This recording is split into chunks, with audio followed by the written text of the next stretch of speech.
येत्या 22 जानेवारीला अयोध्येमधील राम मंदिरामध्ये प्राणप्रतिष्ठा होणार आहे आणि त्या निमित्तानं एबीपी माझा अयोध्येमधील महत्त्वाच्या घडामोडी आणि त्या ठिकाणचं सगळं वातावरण कसं आहे ते तुमच्यापर्यंत पोहोचवत आहे।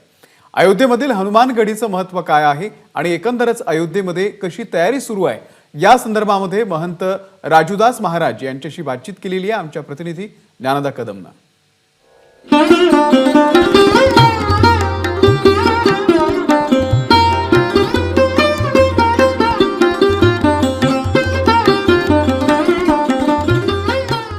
नमस्कार, मी ज्ञानदा कदम अयोध्येमधनं आणि विशेष करून हनुमानगडीमधनं एबीपी माझाच्या सर्व प्रेक्षकांना माझा मनापासून नमस्कार। या हनुमानगडीचं अयोध्येच्या इतिहासामध्ये खूप मोठं महत्त्व आहे आणि हनुमानगडीचे महंत राजूदास महाराज जी सध्या आपल्यासोबत आहेत। आपण त्यांच्याकडनं जाणून घेऊयात की 22 तारखेची तयारी कशी सुरू आहे, हनुमानगडीमध्ये काय विशेष होणार है। महाराज जी, आपका बहुत बहुत स्वागत है एबीपी माझा। एबीपी माझा के और मुंबई वासियों के, महाराष्ट्र वासियों के लिए मंगल कामना करते, ढेर सारा आशीर्वाद देते हैं कि जिस प्रकार से मुंबई वासियों ने आकर अयोध्या में भव्य दिव्य मंदिर निर्माण में उनका प्रमुखता से योगदान है मुंबई के लोगों का। बाला साहब ठाकरे ने कहा था गर्व से कहो हम हिंदू हैं, गर्व से कहो हम सनातनी हैं, और मेरे लोगों ने बाबरी ढांचे को ध्वस्त किया था, मैं जिम्मेदारी लेता हूँ। ऐसा करने वाला तो दुनिया में कोई राजनेता पैदा हुआ ना होगा। तो मुंबई वासियों को ढेर सारा आशीर्वाद। आपने सबसे पहले ही बाला साहब ठाकरे की याद निकाली, उनका जिक्र किया, इसीलिए सवाल मैं थोड़ा बाद में पूछने वाली थी लेकिन अभी पूछ लेती हूँ। आजकल मुंबई में और महाराष्ट्र में सबसे ज्यादा चर्चे हो रहे हैं कि बाला साहब ठाकरे के सुपुत्र उद्धव ठाकरे जी, उन्हें न्योता मिला है या नहीं मिला है, ये बात पे आपकी क्या टिप्पणी?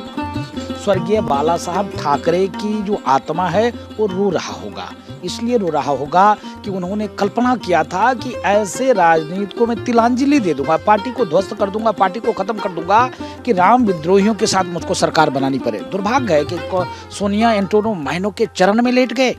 जिस प्रकार से न्योता की आप बात करती हो कि ओरिजिनल कौन उनके हकदार हैं, तो भगवान राम को जिसने दुदकारा, भगवान राम को जिसने ये कह दिया अयोध्या आने के बाद, जाने के बाद कि ये बीजेपी का इवेंट है, आज देखिए पार्टी चली गई, पार्टी फंड चला गया, उद्धव जी का हालत क्या हो गई। बहुत उनके पार्टी के लोगों को जेल में जाना पड़ रहा है।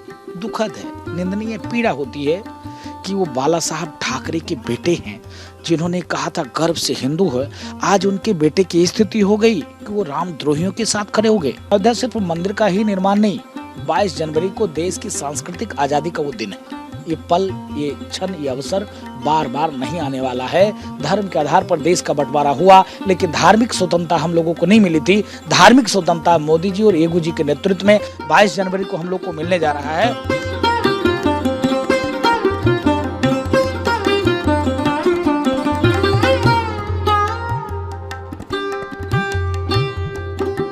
तो भव्य दिव्य राम मंदिर निर्माण हो चुका है, आपकी भावना कैसे जुड़ी हुई है? आपने कहा, जिक्र किया कि आप काफी समय से सेवक बनके इस पूरी प्रक्रिया में जुड़े हुए हैं, तो आपकी भावनाएं हमें बताइए। नहीं, मैं तो सेवक के भी सेवक का दास हूँ। भगवान राम जब टेंट में थे तो साल में एक बार रामनवमी के दिन, क्योंकि उच्चतम न्यायालय में मुकदमा चल रहा था, साल में एक बार रामनवमी के दिन वस्त्र बदलता था। आप सोचिए, इतनी बड़ी सजा राजनेताओं ने भगवान राम को देकर रखा था। सनातन में जब तक तुलसी दल न छुआया जाए तब तक भोग नहीं माना जाता था। तो डंडी, पुजारी जी तुलसी दल वहाँ नहीं मिलता था, पुजारी जी लकड़ी रखे रहते थे, धोकर वही छुआ देते थे। टेंट फट गए थे, 9 वर्ष लगे टेंट को बदलवाने में।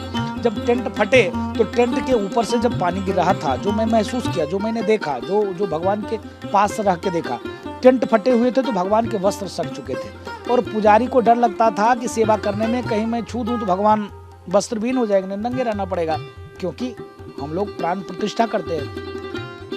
सर्वसामान्य भक्तांना उत्सुकता आहे, तशीच इथल्या महंतांना सुद्धा आहे, साधू संतांना सुद्धा आहे।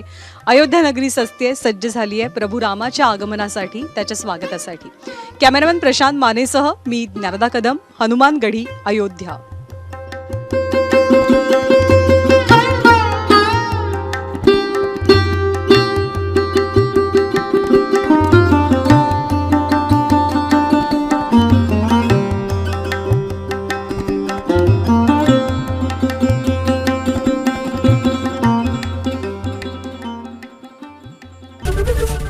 एबीपी माझा, उघडा डोळे बघा नीट.